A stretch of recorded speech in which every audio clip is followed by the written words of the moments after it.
आज की कहानी में हम आपको बताएंगे कि प्रभु श्री राम और उनके भाइयों का जन्म कैसे हुआ। कौशल प्रदेश, जिसकी स्थापना वैवस्वत मनु ने की थी, पवित्र सरयू नदी के तट पर स्थित है। सुंदर एवं समृद्ध अयोध्या नगरी इस प्रदेश की राजधानी है। वैवस्वत मनु के वंश में अनेक शूरवीर, पराक्रमी, प्रतिभाशाली तथा यशस्वी राजा हुए, जिनमें से राजा दशरथ भी एक थे। राजा दशरथ वेदों के मर्मज्ञ, धर्मप्राण, दयालु, रणकुशल और प्रजापालक थे। उनके राज्य में प्रजा कष्टरहित, सत्यनिष्ठ एवं ईश्वर भक्त थी। उनके राज्य में किसी का किसी के भी प्रति द्वेषभाव का सर्वथा अभाव था।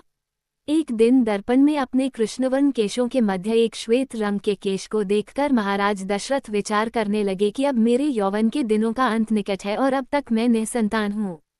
मेरा वंश आगे कैसे बढ़ेगा तथा किसी उत्तराधिकारी के अभाव में राज्य का क्या होगा। इस प्रकार विचार करके उन्होंने पुत्र प्राप्ति हेतु पुत्रयष्टि यज्ञ करने का संकल्प किया। अपने कुलगुरु वशिष्ठ जी को बुलाकर उन्होंने अपना मंतव्य बताया तथा यज्ञ के लिए उचित विधान बताने की प्रार्थना की। उनके विचारों को उचित तथा युक्तियुक्त जानकर गुरु वशिष्ठ जी बोले, हे राजन, पुत्रयष्टि यज्ञ करने से अवश्य ही आपकी मनोकामना पूर्ण होगी, ऐसा मेरा विश्वास है। अतः आप शीघ्रातिशीघ्र अश्वमेध यज्ञ करने तथा इसके लिए एक सुंदर श्यामकर्ण अश्व छोड़ने की व्यवस्था करें।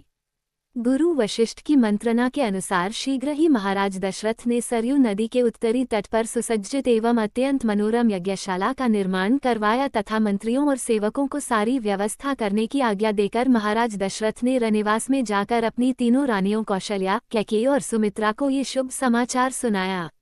महाराज के वचनों को सुनकर सभी रानियां प्रसन्न हो गईं। मंत्रीगणों तथा सेवकों ने महाराज की आज्ञानुसार श्यामकर्ण घोड़ा चतुरंगिनी सेना के साथ छुड़वा दिया। महाराज दशरथ ने देश देशांतर के मनस्वी, तपस्वी, विद्वान ऋषि मुनियों तथा वेदविज्ञ प्रकांड पंडितों को यज्ञ संपन्न कराने के लिए बुलावा भेज दिया।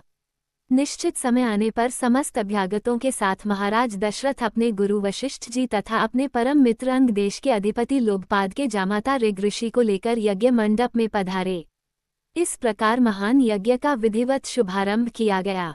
संपूर्ण वातावरण वेदों की ऋचाओं के उच्च स्वर में पाठ से गूंजने तथा समिधा की सुगंध से महकने लगा।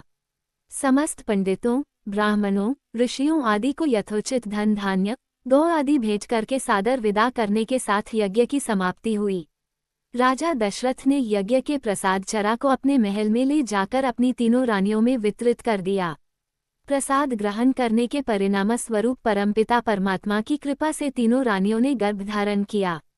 जब चैत्र मास के शुक्ल पक्ष की नवमी तिथि को पुनर्वसु नक्षत्र में सूर्य, मंगल, शनि, बृहस्पति तथा शुक्र अपने अपने उच्च स्थानों में विराजमान थे, कर्क लग्न का उदय होते ही महाराज दशरथ की बड़ी रानी कौशल्या के गर्भ से एक शिशु का जन्म हुआ, जो कि श्यामवर्ण, अत्यंत तेजोमय, परम कांतिवान तथा अद्भुत सौंदर्यशाली था। उस शिशु को देखने वाले ठगे से रह जाते थे। इसके पश्चात शुभ नक्षत्रों और शुभ घड़ी में महारानी कैकेयी के एक तथा तीसरी रानी सुमित्रा के 2 तेजस्वी पुत्रों का जन्म हुआ। संपूर्ण राज्य में आनंद मनाया जाने लगा। महाराज के 4 पुत्रों के जन्म के उल्लास में गंधर्व गान करने लगे और अप्सराएं नृत्य करने लगीं। देवता अपने विमानों में बैठकर पुष्प वर्षा करने लगे। महाराज ने उन्मुक्त हस्त से राजद्वार पर आए हुए भाट, चारण तथा आशीर्वाद देने वाले ब्राह्मणों और याचकों को दान दक्षिणा दी।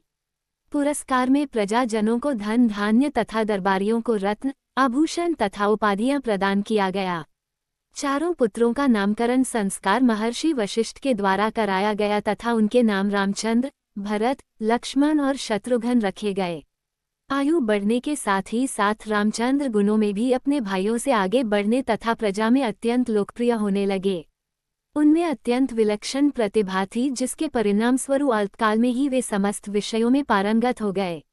उन्हें सभी प्रकार के अस्त्र शस्त्रों को चलाने तथा हाथी, घोड़ी एवं सभी प्रकार के वाहनों की सवारी में उन्हें असाधारण निपुणता प्राप्त हो गई। वे निरंतर माता पिता और गुरुजनों की सेवा में लगे रहते थे। उनका अनुसरण शेष 3 भाई भी करते थे। गुरुजनों के प्रति जितनी श्रद्धा भक्ति इन 4 भाइयों में थी, उतना ही उनमें परस्पर प्रेम और सौहार्द भी था। महाराज दशरथ का हृदय अपने 4 पुत्रों को देखकर गर्व और आनंद से भर उठता था। अगर आपको ये वीडियो अच्छा लगा हो तो चैनल को सब्सक्राइब, फॉलो जरूर करें, वीडियो को लाइक, कमेंट और शेयर भी करें।